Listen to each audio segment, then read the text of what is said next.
Welcome back. So in this video we're going to build this single card right here and present it inside our users view.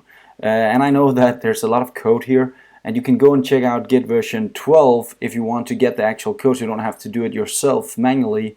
But I'll just show you Git version 11 here, what I actually added to the code. So you can see all the ones that are red and blue over here is added changes to the code. But you can go and get 12. I'm just going to build some UI this time, and I just want to explain to you how I do it. So step one is to build a single card. So I'm just focusing on making one card instead of just adding this card again and again to the list. So how do you make a card? Well, you're going to make an empty card, you make the content for the card, and now I decided to make a flow layout using the flex layout, a row layout, sorry. And the row layout just means that first we're going to place items like this. So here's an item, and here's an item, right? And inside the row layout, I explained to it the first 4 EM, that's a measuring that says that this part right now, I want that to be shown just as an icon right now, but I want to grab that for something. The next part is going to be an FX flex, meaning I'm going to grab all the available space for naming and email and stuff like that right here. And the last one, that's actually just for adding some buttons. And right now I add these idiotic buttons looking like this. You can put in others if you want to, but I just want to show you guys some of the capabilities of using icons and coloring them, and also adding different icons to them.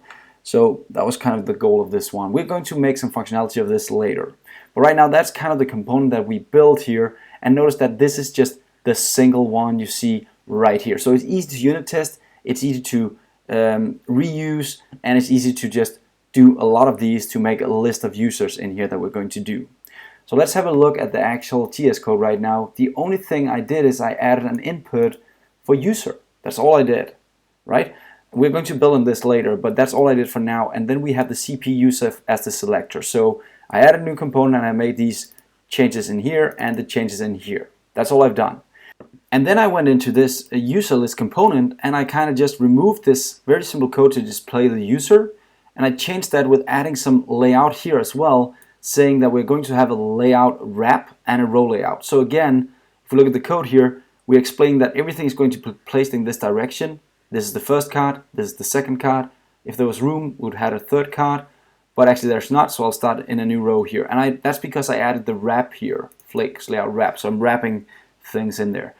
Then I add the CP user, and I explained to it that I only want to give him 50% of the space available for each user.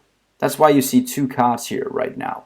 Now the reason there's so much margin, let me just wrap that one as well. If you go into the style CSS, I added 2 EM for the margin for each card. You can add pixels instead, it's up to you. EM, it should be more measurable when we start zooming and working with different views. That's why I use EM. But that's kind of why you see the big margins around the cards right now. That's because I added that line to the CSS. Then the last thing I'm doing is I'm just using the ND4 like before, but now I'm grabbing each user and passing him onto our new CP user component. That's how easy it is. But notice how simple the code gets, right? It's just easy to read. Cool. The last thing I've done is I've pretty much just added the modules that we need. The user component module will be added automatically down here, and also inside the user component here under declarations. So that's pretty much all I've done, and I know that looks like a lot. And I want you guys to just have a look at this code and try to understand what's going on here. It's not rocket science. We'll work with this now to start actually adding some functionality, because right now it's just a view that you can just see and click and nothing will happen. I think we're going to do it so that we can get to the user by clicking it instead of having these buttons, and then we just have a delete button here. But let's figure that out later. See you later in the next lesson where we'll try and start adding some functionality.